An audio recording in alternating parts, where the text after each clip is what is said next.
Grimm's Fairy Tales. Cinderella.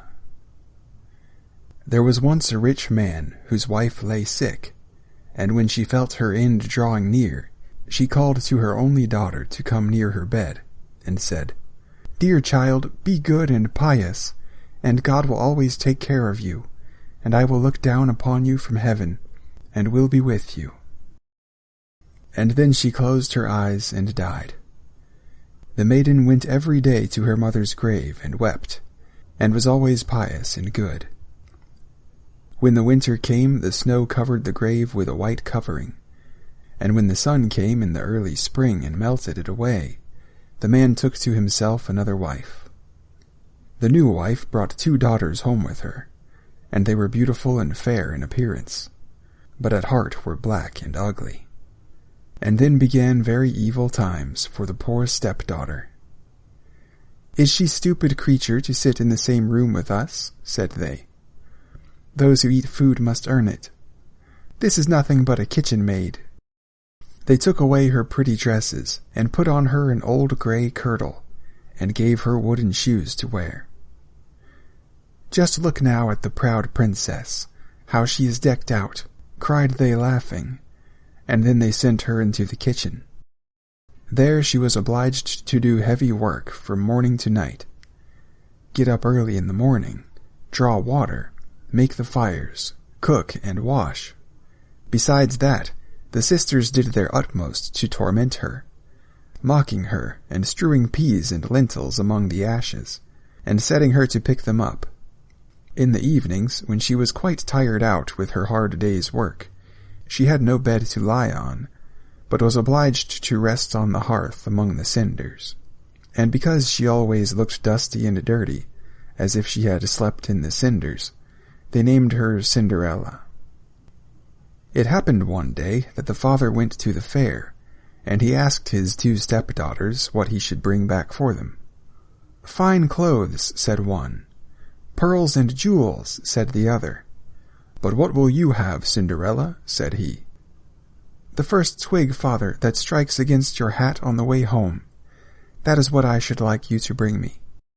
So he bought for the 2 stepdaughters fine clothes, pearls, and jewels, and on his way back, as he rode through a green lane, a hazel twig struck against his hat, and he broke it off and carried it home with him. And when he reached home, he gave to the stepdaughters what they had wished for, and to Cinderella he gave the hazel twig. She thanked him, and went to her mother's grave, and planted this twig there, weeping so bitterly that the tears fell upon it, and watered it, and it flourished and became a fine tree.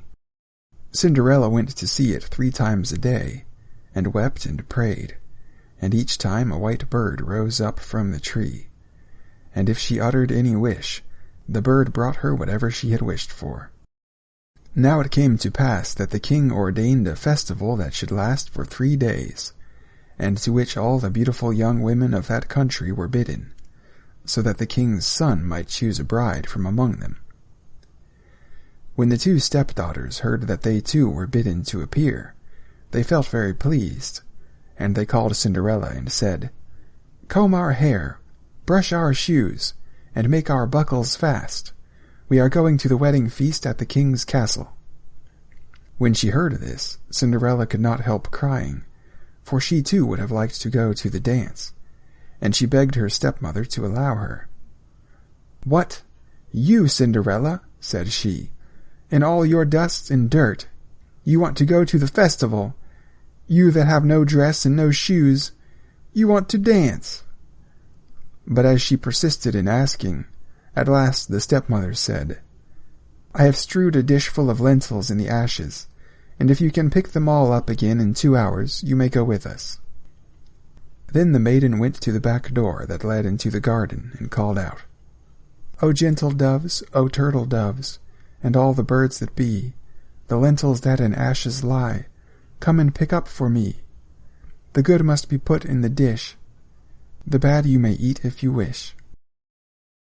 Then there came to the kitchen window 2 white doves, and after them some turtle doves, and at last a crowd of all the birds under heaven, chirping and fluttering, and they alighted among the ashes, and the doves nodded with their heads, and began to pick, peck, pick, peck, and then all the others began to pick, peck, and put all the good grains into the dish. Before an hour was over, all was done, and they flew away. Then the maiden brought the dish to her stepmother, feeling joyful, and thinking that now she should go to the feast.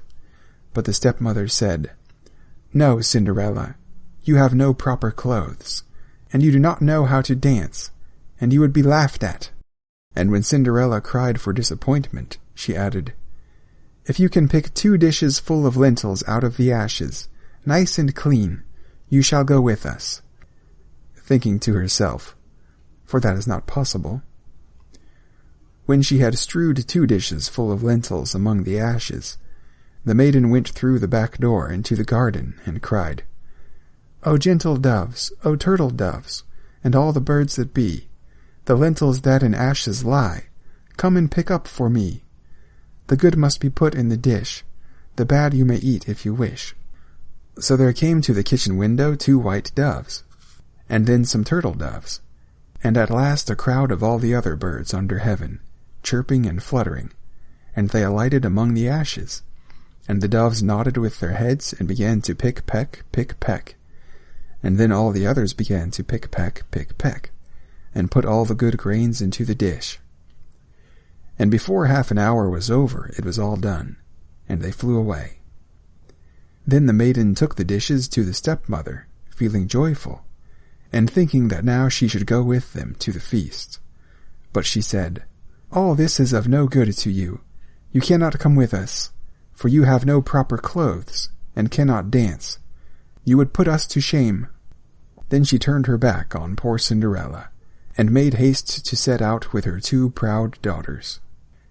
And as there was no one left in the house, Cinderella went to her mother's grave, under the hazel bush, and cried, little tree, shake over me, that silver and gold may come down and cover me." Then the bird threw down a dress of gold and silver, and a pair of slippers embroidered with silk and silver, and in all haste she put on the dress and went to the festival.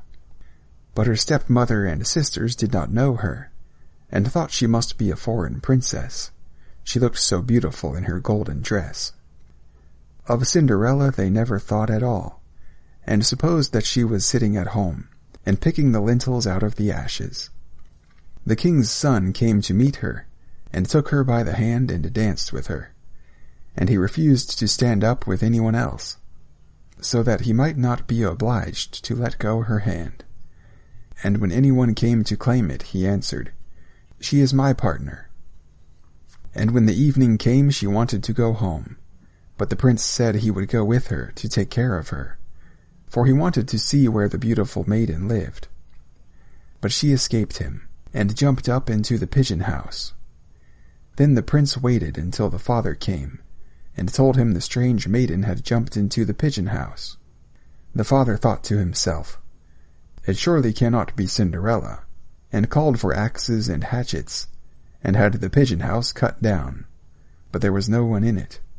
And when they entered the house, there sat Cinderella in her dirty clothes among the cinders, and a little oil lamp burnt dimly in the chimney. For Cinderella had been very quick, and had jumped out of the pigeon house again, and had run to the hazel bush, and there she had taken off her beautiful dress, and had laid it on the grave, and the bird had carried it away again, and then she had put on her little grey kirtle again, and had sat down in the kitchen among the cinders. The next day, when the festival began anew, and the parents and stepsisters had gone to it, Cinderella went to the hazel bush and cried, little tree, shake over me, that silver and gold may come down and cover me." Then the bird cast down a still more splendid dress than on the day before, and when she appeared in it among the guests, everyone was astonished at her beauty. The prince had been waiting until she came, and he took her hand and danced with her alone. And when anyone else came to invite her, he said, "She is my partner." And when the evening came, she wanted to go home, and the prince followed her, for he wanted to see to what house she belonged. But she broke away from him, and ran into the garden at the back of the house. There stood a fine large tree, bearing splendid pears. She leapt as lightly as a squirrel among the branches, and the prince did not know what had become of her.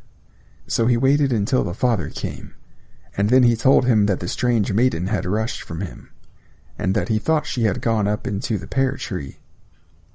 The father thought to himself, "It surely cannot be Cinderella," and called for an axe, and felled the tree, but there was no one in it.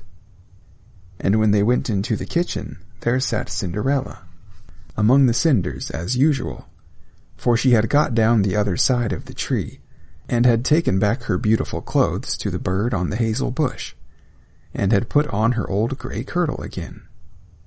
On the third day, when the parents and the stepchildren had set off, Cinderella went again to her mother's grave, and said to the tree, little tree, shake over me, that silver and gold may come down and cover me." Then the bird cast down a dress, the like of which had never been seen for splendor and brilliancy, and slippers that were of gold. And when she appeared in this dress at the feast, nobody knew what to say for wonderment. The prince danced with her alone, and if anyone else asked her, he answered, "She is my partner."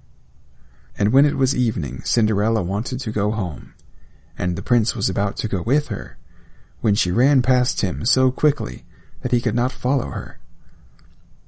But he had laid a plan, and had caused all the steps to be spread with pitch, so that as she rushed down them, the left shoe of the maiden remained sticking in it.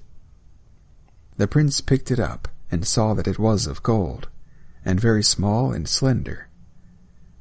The next morning he went to the father and told him that none should be his bride, save the one whose foot the golden shoe should fit.